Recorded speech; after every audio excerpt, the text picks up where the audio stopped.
As Keir Starmer appoints the Partygate investigator Sue Gray as his new chief of staff, the whole saga is undermining the inquiry and the whole of the establishment, and Boris Johnson is very aware of it.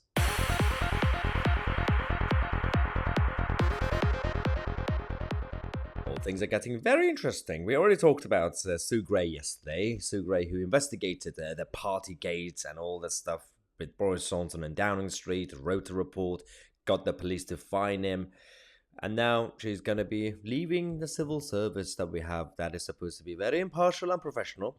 She's leaving it to go and work for the Labour Party as Keir Starmer's chief of staff. So that's already exposed a lot of issues with establishment.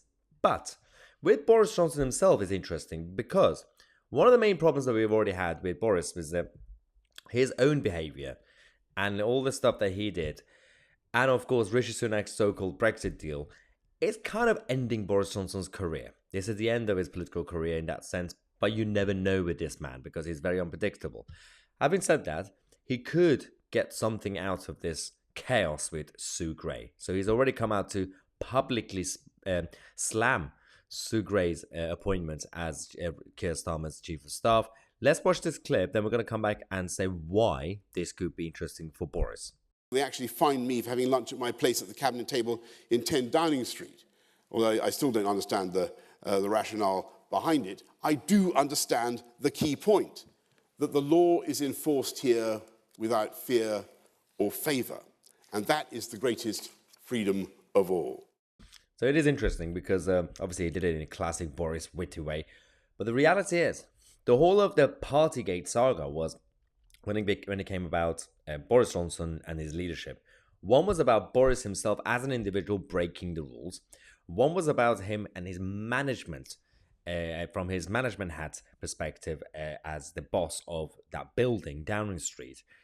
But the fine that he received was on a personal level. Not really about, oh, we are disappointed with you as a manager of Downing Street. You didn't really stop the other parties.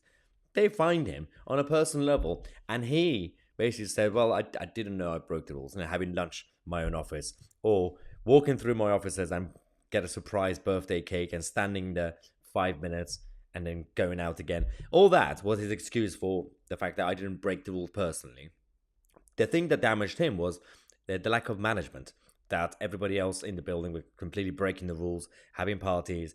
Clearly, he knew about some of them. So that's one other thing. But if the fine that he received is now undermined, this could also affect the committee that's investigating him in Parliament for misleading the Commons, because he kept saying, I didn't break the rules myself. So he could actually get away with it now because of Sue Gray undermining the investigation. And we've had a number of other MPs, including Andrew Leadsom, reacting to Sue Gray's appointment, saying, surely not. How can the ex-head of propriety and ethics jump into a political role in opposition to the government she just served with no break? Seriously? That's actually a very good way of actually asking those questions, the way Andrew Leadsom mentioned. The role that she had and jumping into a political role, not just a political role, opposition to the government that she was already serving, but with no break. Like, not even some sort of gardening leave or anything like that. No, that's quite interesting, the way she said it.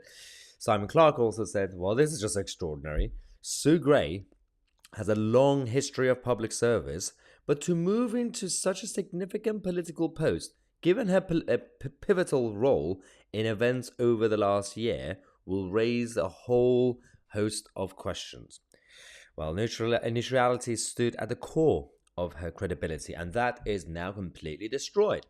So how can we actually say that the report that she produced as the investigator was impartial? How can we say that the recommendations that that report is given to the police, as well as the committee in Parliament that is currently investigating Boris for allegedly lying to Parliament, is credible?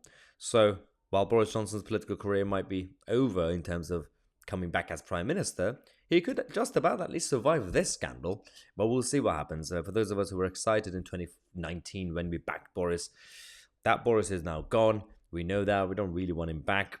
But when you look at this lot, you kind of question sometimes how things could have been different. Anyway, we don't really want him back. And let me know what you think in the comment section. I'm Mahyar Tousi, and we are the media.